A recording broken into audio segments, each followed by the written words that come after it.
ചേന മെഴുക്ക് പറ്റിയുടെ റെസിപ്പിയാണ് ഇന്ന് ചെയ്യുന്നത്. അപ്പോൾ നമുക്കത് എങ്ങനെയാണ് ചെയ്യുന്നതെന്ന് നോക്കാം. ഞാനിപ്പോൾ അതിനായിട്ടൊരു 1/2 കിലോയോളം ചേന എടുത്ത് വെച്ചിട്ടുണ്ട്. ഇതുപോലെ നീളത്തിലുള്ള കഷ്ണങ്ങളായിട്ടാണ് ഞാൻ മുറിച്ച് വെക്കുന്നത്.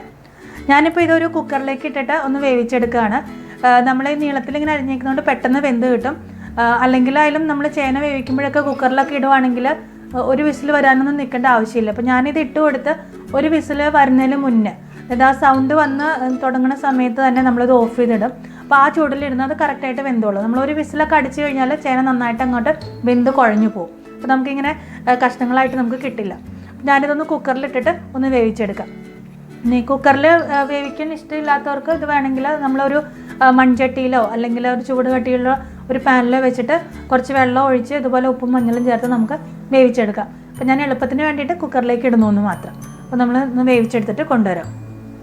കുക്കറിലേക്ക് ചേന ഇട്ട് കൊടുക്കുകയാണ്. കുറച്ച് ഉപ്പ് ഇട്ട് കൊടുത്ത് അതുപോലെ തന്നെ കുറച്ച് മഞ്ഞൾപ്പൊടിയും കൂടെ ഇട്ട് കൊടുക്കാം.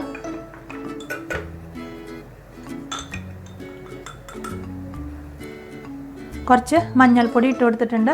നമുക്കിതിനകത്തേക്ക് കുറച്ച് വെള്ളം, അതായത് ഒരു 1/4 ഗ്ലാസിൻ്റെ ആവശ്യമില്ല, അതിൽ താഴെ കുറച്ച് വെള്ളം കൂടെ ചേർത്തിട്ട് ഒന്ന് വേവിച്ചെടുക്കാം. നേരത്തെ ഞാൻ പറഞ്ഞതുപോലെ തന്നെ ഒരു വിസിലൊന്നും വരാനായിട്ട് വെയിറ്റ് ചെയ്യരുത്.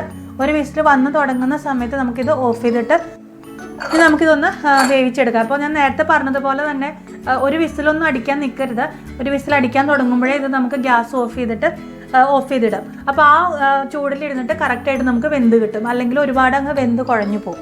ചേന ഞാൻ കുക്കറിലിട്ടിട്ട് വേവിക്കാനായിട്ട് വെച്ചിട്ടുണ്ട്. അപ്പോൾ നമ്മൾ ചേന കുക്കറിൽ വേവിക്കുമ്പോൾ അത് ലോ ഫ്ലെയിമിൽ ഇടരുത്.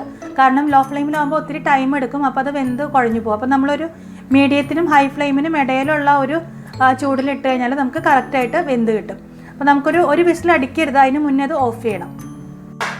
അപ്പോൾ ചേന നന്നായിട്ട് കറക്റ്റായിട്ട് ഇതുപോലെ വെന്ത് കുഴയാതെ നമുക്ക് വെന്ത് കിട്ടിയിട്ടുണ്ട്.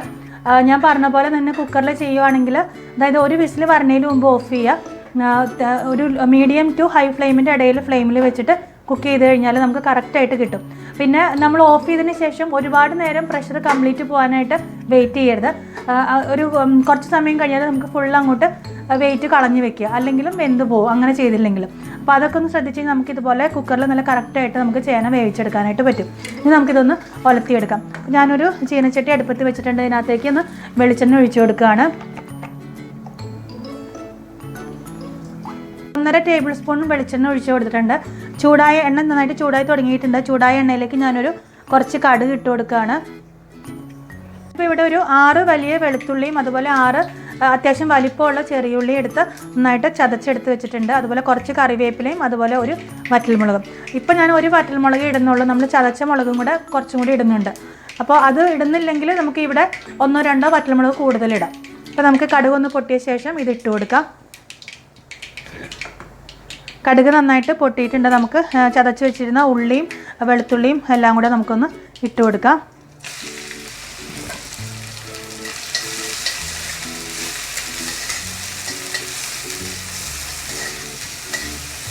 ഉള്ളിയും വെളുത്തുള്ളിയൊക്കെ നന്നായിട്ടൊന്ന് മൂത്ത് കിട്ടിയിട്ടുണ്ട്. ഞാൻ ഇതിനകത്തേക്ക് ഒരു ടീസ്പൂണോളം ചതച്ച മുളക് ഇട്ട് കൊടുക്കുകയാണ്.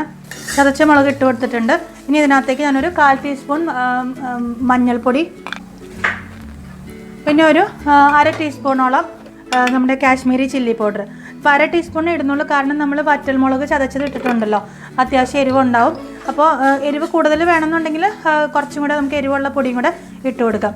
ഇനി ഇത് നന്നായിട്ടൊന്ന് പൊടികളുടെ പച്ചമണം ഒന്ന് മാറിയ ശേഷം നമുക്ക് നമ്മൾ വേവിച്ച് വെച്ചേക്കുന്ന ചേനയും കൂടെ ഇട്ട് കൊടുക്കാം. നിങ്ങൾക്ക് തേങ്ങ ഇടുന്നത് ഇഷ്ടമാണെങ്കിൽ ഈ സമയത്ത് വേണമെങ്കിൽ കുറച്ച് ഫ്രഷ് ആയിട്ടുള്ള തേങ്ങ ഇട്ട് കൊടുത്താലും കുഴപ്പമില്ല. ഞാനിപ്പോൾ തേങ്ങ ഇടുന്നില്ല, അങ്ങനത്തെ ചേന മാത്രമുള്ളൊരു മെഴുക്കുവരട്ടിയാണ് കാണിക്കുന്നത്. ഇപ്പോൾ പൊടികളൊക്കെ നന്നായിട്ട് മൂത്ത് നല്ല മണമൊക്കെ വന്നു തുടങ്ങിയിട്ടുണ്ട്. ഞാൻ വേവിച്ച് വെച്ച ചേന ഇട്ട് കൊടുക്കുകയാണ്. നന്നായിട്ടൊന്ന് മിക്സ് ചെയ്തെടുക്കാം. അധികം ഒരുപാട് കഷ്ണങ്ങൾ ഉടഞ്ഞു പോവാത്ത രീതിയിൽ നമുക്കൊന്ന് മിക്സ് ചെയ്തെടുക്കാം. നമ്മൾ പാകത്തിന് കുറച്ച് വെള്ളം ഒഴിച്ച് അതുപോലെ തന്നെ കുക്കറിൽ വേവിച്ചെടുക്കുകയാണെങ്കിൽ നമുക്ക് കറക്റ്റായിട്ട് ഇതുപോലെ കിട്ടും. വെന്തുടഞ്ഞു പോകാണ്ട് നമുക്ക് കിട്ടും. ഇനി അങ്ങനെ കുഴഞ്ഞിരിക്കുന്നത് ഇഷ്ടമെങ്കിൽ നിങ്ങൾക്ക് കുറച്ചും കൂടെ വേവിച്ചാൽ മതി കേട്ടോ. കുറച്ചും കൂടെ ഒന്ന് വെള്ളം ഒഴിച്ച് ഒന്നും കൂടെ വേവിച്ച് കൊടുത്തു കഴിഞ്ഞാൽ നന്നായിട്ട്. അപ്പോൾ ഞാൻ ചേനയും കൂടെ ഇട്ട് കൊടുത്ത് നന്നായിട്ട് മിക്സ് ചെയ്തിട്ടുണ്ട്. ഇനി ഒന്ന് ചെറുതായിട്ടൊന്ന് ചൂട് കയറുന്ന വരെ ഒന്നും കൂടെ ഒന്ന് അടുപ്പത്ത് വയ്ക്കുക. അപ്പോൾ ഉപ്പ് കുറവുണ്ടെങ്കിൽ ഇട്ട് കൊടുക്കുക.